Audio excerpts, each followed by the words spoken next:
Je vous salue, vous qui suivez l'actualité de la RDC avec le Congo est à nous. Merci, merci encore d'être là ce soir pour prélever la température. Comment ça se passe déjà à Kinshasa? Les choses bougent. Joseph Kabila est en ce moment en train de chercher par tous les moyens comment éliminer physiquement les présidents congolais. Dans les cas de force majeure, mettre le chaos à l'est du Congo parce que c'est un homme qui a décidé, il sait que sa vie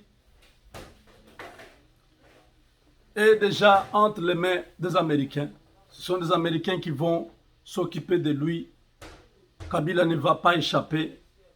S'il échappe aux Congolais, les Américains ne le laisseraient pas s'échapper. L'homme le plus dangereux qui était Ben Laden a été finalement neutralisé. Donc ce n'est pas ce Kabila qui sera un problème pour les Américains. Déjà dans les communiqués des ambassadeurs, c'est juste pour couvrir. C'est là que les autres ambassadeurs du Royaume-Uni, du Canada, du Japon, tous ont fait, ont préféré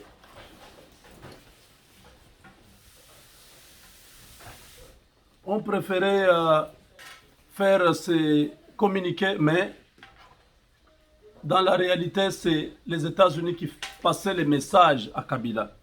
Les États-Unis n'ont pas voulu laisser Kabila croire qu'il est quelque chose. On lui a clairement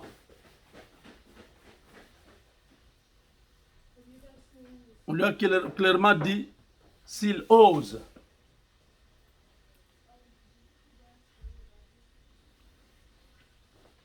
faire des actions violentes, c'est-à-dire attaquer le chef de l'État, attaquer le pays, déstabiliser les institutions, déstabiliser le Congo, ce sont les Américains qui vont en finir avec lui.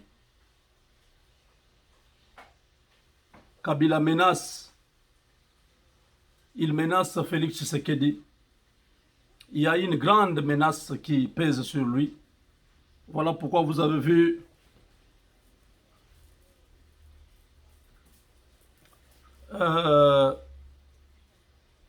Félix Tshisekedi a annulé son déplacement de l'Afrique du Sud parce que la situation sécuritaire était au centre de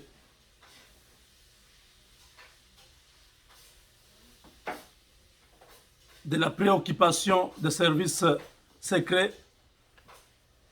Quand je parle de services secrets, il y a les Américains, il y a les Israélites, il y a nos services congolais qui travaillent déjà ensemble pour enlever totalement la présence de Kabila dans la gestion de notre pays. C'est une situation très capitale. Pourquoi? Parce que Kabila sent maintenant que cette histoire du tribunal pénal international pour le Congo n'est pas un mensonge. Félix Tshisekedi veut que le tribunal pénal international puisse être créé pour juger tous les crimes commis en RDC. Et ce soir, je venais de voir Dr Mukwege. Dr Mukwege a demandé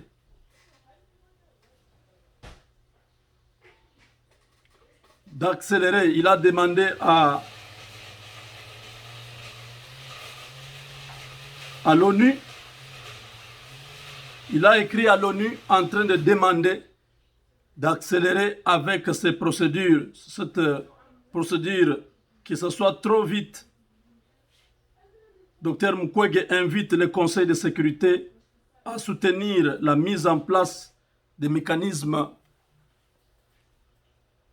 judiciaires en RDC, les dossiers tribunal pénal international pour le Congo. Donc, Kabila comprend très clairement maintenant que l'interdiction de quitter Kinshasa est une manœuvre qui est déjà bien planifiée pour l'arrêter. Parce que dès que Kabila quitte Kinshasa, ça sera très difficile de mettre la main sur lui. L'homme a beaucoup d'argent. L'homme va chercher à entrer. Le Congo, c'est comme un continent. La partie de l'Est, là, c'est une forêt dense. Il suffit que l'homme puisse être quelque part là-bas, c'est terminé. Son argent va faire le travail. Il va déstabiliser, bien qu'on mettra la main sur lui. On va l'éliminer, mais il y aura déjà beaucoup de dégâts. Nous ne voulons pas maintenant qu'il y ait encore des morts. Nous n'en voulons pas. Nous ne voulons pas que les gens meurent parce que Kabila veut se cramponner au pouvoir. D'après l'information que nous avons ce soir, Kabila jure sur la tête de Tshisekedi. Depuis le jour où il a fait son discours, les kabylistes sont en train de travailler. Ceux qui sont encore fidèles à Kabila, ceux qui sont extrémistes là, ils sont en train de faire tout pour atteindre Kabila et atteindre Tshisekedi et mettre fin à sa vie. La sécurité de la ville de Kinshasa. On a vu des gens inconnus dans la capitale. Toutes ces personnes-là ne sont pas venues au hasard. Comment avant on ne les voyait pas, on les voit maintenant? C'est parce qu'il y a des plans parallèles qui sont en train de fonctionner. S'il n'y avait pas la présence des militaires étrangers qui sont en train de protéger la capitale, les institutions, la RTNC, l'aéroport de Kinshasa, de Njili, les bâtiments des institutions, Kabila aurait déjà agi. Ils sont en train de chercher comment ils vont procéder pour frapper et frapper dur.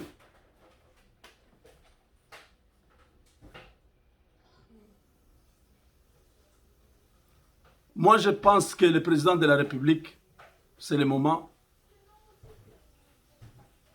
Il doit engager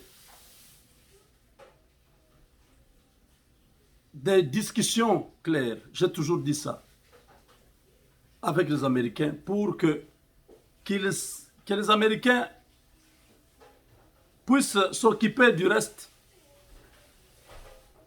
Les partenariats stratégiques, c'est l'élément clé. C'est la réponse à tous ces problèmes que nous avons. S'il y a les partenaires stratégiques, nous n'allons pas encore nous retrouver dans des histoires du genre Kabila, Kabila, Kabila. Ça sera fini.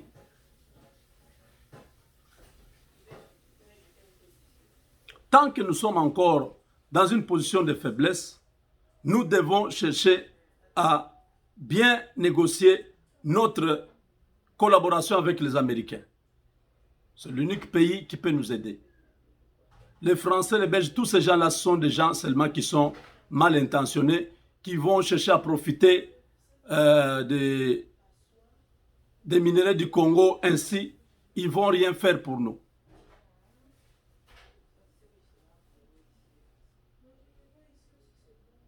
Et pour travailler avec les Américains, ils ont des conditions. Ils ont posé beaucoup de conditions. Entre autres, la transparence. Ils ont demandé au président de publier tous les contrats.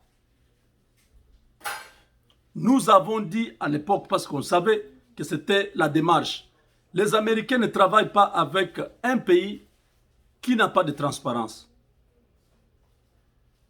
Nous avons dit, pour attirer la confiance des Américains, il faut engager une compagnie qui est spécialisée dans les due diligence.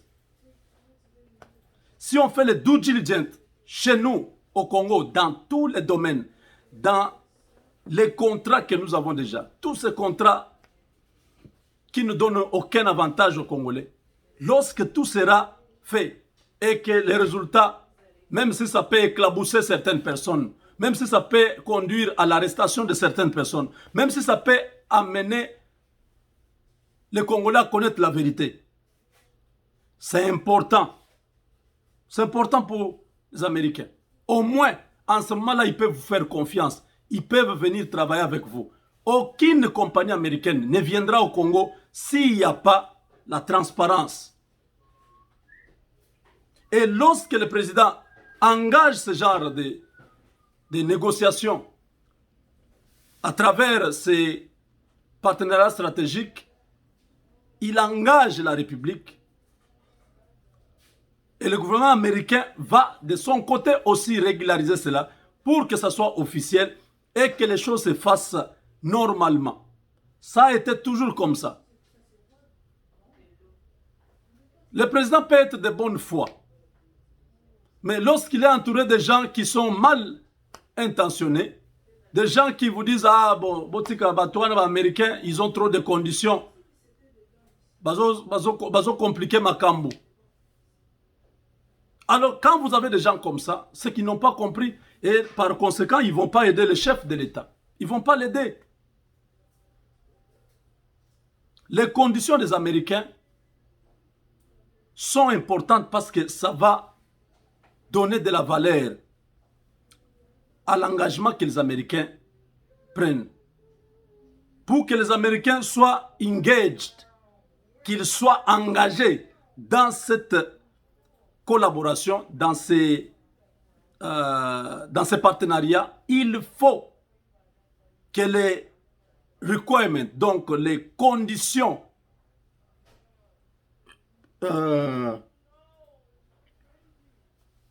les exigences, pas les conditions, les exigences, disons, soient respectées. En ce moment-là, nous pouvons avoir accès à ces partenariats. Ils ne vont pas agir de manière séquentielle. Ils forment vos militaires. Ils vous donnent un peu quelques équipements. Ça ne sera pas comme ça. Ça sera, ils vont prendre le contrôle du Congo sur le plan militaire. Comme ils sont en Corée du Sud. Vous voyez la Corée du Nord, ils sont juste à côté là. Si les Américains n'étaient pas là, Kim Jong-un, le président nord-coréen là, aurait déjà rasé la Corée du Sud. C'est grâce aux Américains qui sont là. Ils n'ont pas fait non, on va former vos militaires. Non, non. Ils ont formé les militaires sud-coréens. Ils sont eux-mêmes sur place. Ils ont tous les moyens pour décourager n'importe quelle menace qui viendrait de l'extérieur. Il y a un bouclier anti-missile qui est là pour intercepter tous les missiles, tous tirs de missiles qui viendraient de la Corée du Nord. Ils se sont engagés. Voilà pourquoi j'insiste que le président puisse amener le Congo dans un partenariat stratégique avec les Américains, que les choses soient claires, qu'ils négocient clairement. Il y a toute une équipe de gens qui savent négocier avec les Américains, qui vont présenter bien les problèmes, afin que nous puissions avoir une solution globale. Kabila, c'est rien. Les rébellions qui sont à l'Est, nous avons peur, non, il va commencer la guerre. Et au Lualaba, il y aura... S'il y a le partenariat stratégique au Congo, c'est une question de quelques jours.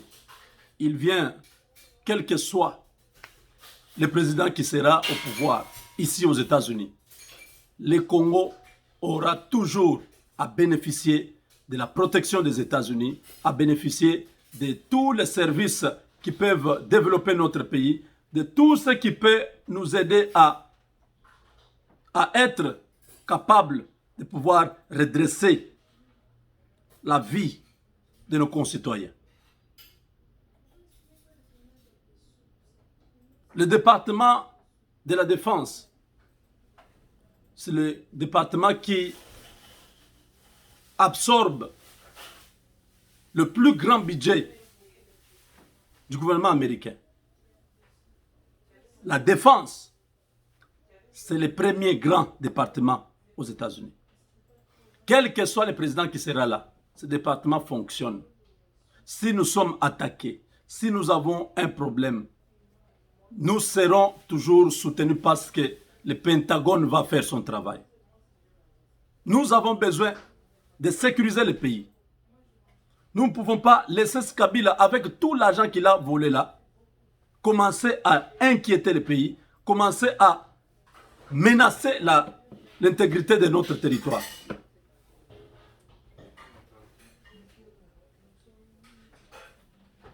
Même arrêter Kabila, ce n'est pas facile. Mais il faut savoir qu'est-ce que ce monsieur-là a déjà donné comme consigne à ces hommes. Si je suis arrêté, passez à l'action. Ça risque de coûter la vie à beaucoup de gens. Le président a fait déjà un grand pas. Le courage qu'il a pris de pouvoir se séparer avec le FCC. Qu'il prenne le même courage pour engager des négociations avec les Américains en vue d'obtenir un partenariat stratégique. C'est très capital, c'est très nécessaire. Et pour arriver à ça, il faut qu'il accepte qu'on puisse faire le due diligence dans notre pays. Qu'on le fasse à tous les niveaux. Et ça va sauver le Congo. En ce moment-là, ceux qui seront arrêtés seront arrêtés. Les contrats qui seront résiliés. Les accords qui doivent être renégociés seront renégociés. Bref, nous aurons franchi une étape essentielle. Parce que si c'est avec une entreprise américaine, les Américains se connaissent, ils savent comment ils travaillent. Si vous prenez le Belge ou le Français, tout ça, les Américains ne vont pas faire confiance. Parce qu'ils savent qu'en Belgique, en France, tout ça, ces gens-là continuent encore à faire beaucoup de choses qui ne sont pas bonnes. Si on travaille avec une entreprise américaine qui fait le due diligence dans notre pays, qui contrôle tout ce qui a été fait au gouvernement, dans les entreprises publiques, dans les domaines miniers, dans les domaines du pétrole, dans tous les domaines de la vie de notre pays, les Américains vont s'engager avec nous dans un partenariat stratégique. Le président de la République a annulé son déplacement vu que la situation sécuritaire du pays n'est pas bonne. Il fallait qu'il reste d'abord pour s'assurer que tout va bien. Parce qu'à son absence, nous ne savons pas ce que Kabila et ses hommes sont capables de faire. Nous avons vu beaucoup de choses se passer à travers l'histoire. Alors nous avons besoin de préserver ce que Félix Tshisekedi a déjà fait. Le peuple est derrière vous. Il vous reste seulement une chose.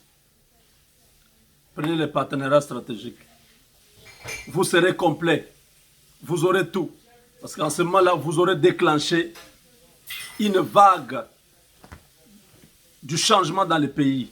Les entreprises américaines vont se déverser chez nous. parce qu'ils auront la confiance du gouvernement congolais qui a mis au clair tout. Il n'y aura pas la compétition. On aura déjà mis de côté tous ces Libanais, ces Chinois et les autres. C'est une étape très capitale. Voilà, chers amis, beaucoup de choses se passent en ce moment à Kinshasa, mais le Seigneur est au contrôle. Ils vont essayer de faire la guerre. Ils vont essayer de faire... ils vont jeter les dernières forces dans la bataille pour attendre Oekoya et Ya. Certes, il y aura beaucoup de morts, il y aura beaucoup de gens qui vont avoir des difficultés, mais nous allons finir par gagner cette bataille. Avec Dieu, nous vaincrons.